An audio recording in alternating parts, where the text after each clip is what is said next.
નમસ્કાર મિત્રો, દેશ અને દુનિયાના સુપરફાસ્ટ સમાચારમાં તમારું સ્વાગત છે। નોબેલ પ્રાઇઝ વિનરને કેટલા પૈસા મળે છે?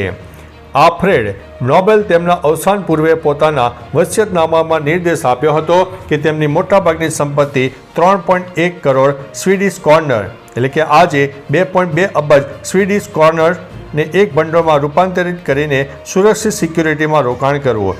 આ ભંડોળની આવક વાર્ષિક પુરસ્કાર રૂપે માનવજાત માટે શ્રેષ્ઠ કાર્ય કરનારાઓને આપવામાં આવે છે। વર્ષ 2025માં નોબેલ શાંતિ પુરસ્કારની રકમ 11 મિલિયન સ્વીડિશ કોર્નર એટલે કે 9.33 કરોડને પાર પહોંચી હતી। મિત્રો, અન્ય મહત્વના સમાચારની વાત કરીએ તો સ્પા સેન્ટરોના નામે ચાલતા વ્યાપારનો પર્દાફાશ। ભાવનગરના વાઘાવાડી રોડ પર ઈવા સુરભી કોમ્પ્લેક્સમાં સ્પા સેન્ટરના નામે વ્યાપારના 3 કેન્દ્રો આઇકોનિક સ્પા, ઓશિયન સ્પા અને અવેદા સ્પા પર પોલીસે દરોડા પાડ્યા। વિદેશી મહિલાઓને બોલાવીને આ ગેરકાયદેસર વેપાર ચાલતો હતો। પોલીસે ડમી ગ્રાહકો મોકલીને લેડીઝ સંચાલિકા, મેનેજર સહિત 8 વ્યક્તિઓની ધરપકડ કરી છે। ગ્રાહકો અને મહિલાઓને મુક્ત કરાવવામાં આવી હતી। મિત્રો, અન્ય મહત્વના સમાચારની વાત કરીએ તો ગુજરાતની પાણીની ચિંતા ટળી, નર્મદા ડેમ 100% ભરાયો। નર્મદા ડેમ સંપૂર્ણપણે ભરાઈ ગયો છે। 138.68 મીટરની મહત્તમ સપાટીએ પહોંચી ગયો છે। હાલ પાણીની આવક 1 લાખ ક્યુસેકથી વધુ છે, જે ઉપરવાસમાંથી મોટા પ્રમાણમાં પાણીનો સંકેત આપે છે। ડેમ 100% ભરાયેલો હોવાથી વધારાનું પાણી સંગ્રહી શકાય નહીં। આ ગુજરાત અને અન્ય રાજ્યો માટે સિંચાઈ અને પીવાના પાણી માટે સકારાત્મક છે, પરંતુ પાણીનો નિયંત્રણ નિકાલ હવે જરૂરી પણ છે। મિત્રો, અન્ય મહત્વના સમાચારની વાત કરીએ તો અમદાવાદ મ્યુનિસિપલ કોર્પોરેશને 3411 કિલો મીઠાઈ જપ્ત કરી છે। દિવાળી તહેવારને ધ્યાનમાં રાખીને અમદાવાદ મ્યુનિસિપલ કોર્પોરેશને ફૂડ વિભાગ દ્વારા 3411 કિલો શંકાસ્પદ ખાદ્ય પદાર્થો જેમ કે માવો, બટર, ચીઝ ઉપરાંત ઘીમાંથી બનેલી મીઠાઈઓનો જથ્થો સીલ કરવામાં આવ્યો છે। તેમજ 103 ખાદ્ય પદાર્થોના સેમ્પલ એકત્ર કરીને લેબોરેટરી ટેસ્ટ માટે મોકલવામાં આવ્યા છે। 235 કિલો અને 221 લીટર બિન આરોગ્યપ્રદ ખાદ્ય પદાર્થોનો નાશ કરવામાં આવ્યો છે। આ કાર્યવાહીમાં 5 એકમોને સીલ કરી દેવામાં આવી છે। મિત્રો, અન્ય મહત્વના સમાચારની વાત કરીએ તો દિવાળી સેલના નામે થઈ શકે છે ફ્રોડ। દિવાળી પર લોકો કેક શોપિંગ વેબસાઇટનો ભોગ છે। સ્કેમર્સ લાસ્ટ મિનિટ ઓફર્સ અને લિમિટેડ ડીલ્સથી કાર્ડ અને બેંક વિગતો ચોરી રહ્યા છે। ફેક વેબસાઇટમાં ખોટી URL, ખોટા સ્પેલિંગ અને નકલી રિવ્યૂ હોય છે। જો છેતરપિંડીનો ભોગ બની શકો છો તો બેંક અને cybercrime.gov.in ઉપર તમે ફરિયાદ કરી શકો છો। સોશિયલ મીડિયાની ભ્રામક જાહેરાતોથી બચો અને ઓથેન્ટિક સાઇટ ઉપરથી ખરીદી કરો। આ માહિતી શેર કરો અને દિવાળી સેલના નામે થતા ફ્રોડથી તમે બચો।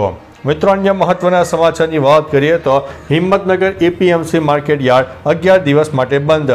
દિવાળીના તહેવારો નિમિત્તે હિંમતનગર APMC માર્કેટ યાર્ડ અને ક્વાર્ટર માર્કેટ 18 થી 28 ઓક્ટોબર સુધી 11 દિવસ બંધ રહેશે। 29 ઓક્ટોબરથી વેપારીઓ શુભ મુહૂર્તમાં ખેત પેદાશની ખરીદી શરૂ કરશે।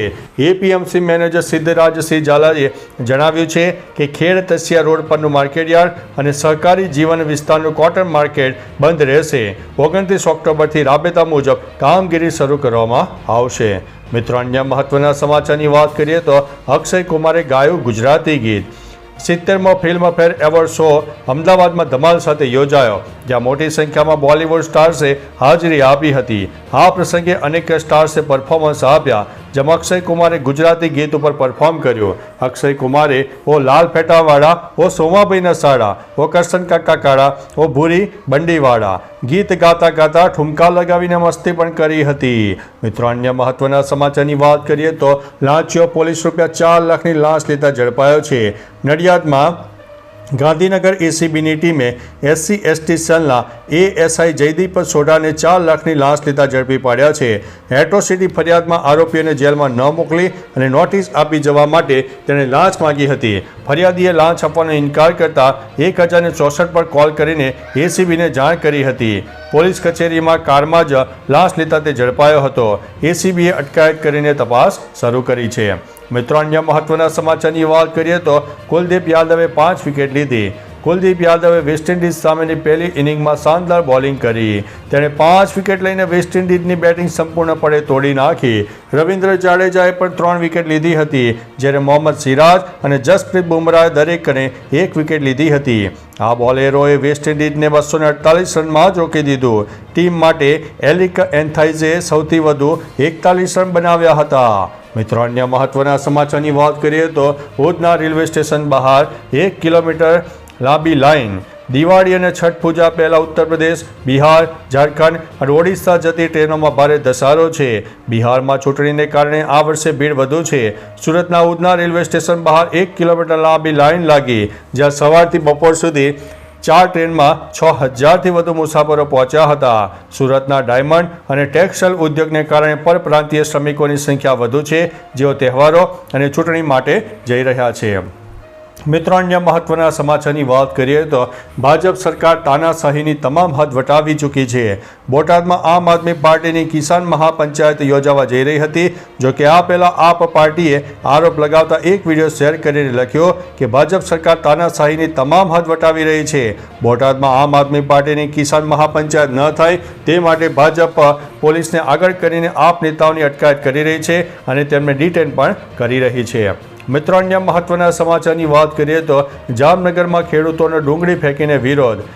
ધુતારપુર ગામની ચોકડીએ કૃષિ મંત્રી રાઘવજી પટેલના મત વિસ્તારના 19 આસપાસના ગામોના ખેડૂતોએ ડુંગળીના પોષણક્ષમ ભાવની માગણી સાથે વિરોધ પ્રદર્શન કર્યું. રસ્તા પર ડુંગળી ફેંકીને તેઓએ રોષ વ્યક્ત કર્યો હતો. હાલ 1 મણનો ભાવ 20થી લઈને 150 સુધી મળે છે, જે ઉત્પાદન ખર્ચ કરતાં ઓછો છે. ખેડૂતો માગે છે કે સરકાર વ્યાજબી ભાવ આપે, જેથી 140 પ્રતિ મણ પણ મળે તો તે કિલો પ્રતિ 7.5 રૂપિયા થઈ શકે.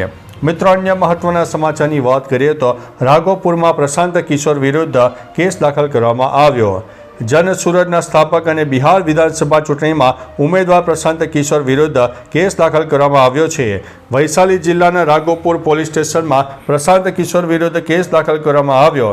પ્રશાંત કિશોર વિરુદ્ધ આદર્શ આચાર સંહિતાનો ભંગ કરવાનો કેસ દાખલ કરવામાં આવ્યો છે. આરોપ છે કે પ્રશાંત કિશોર સેંકડો વાહનોના કાફલા સાથે રાઘોપુર પહોંચ્યા હતા. મિત્રો, અન્ય મહત્વના સમાચારની વાત કરીએ તો રેશમા પટેલ પોતાના નિવાસસ્થાને પોલીસ દ્વારા નજરકેદ. આપ ગુજરાતના પ્રદેશ મહિલા અધ્યક્ષ રેશમા પટેલ પોતાના નિવાસસ્થાને પોલીસ દ્વારા નજરકેદ કરવામાં આવ્યા.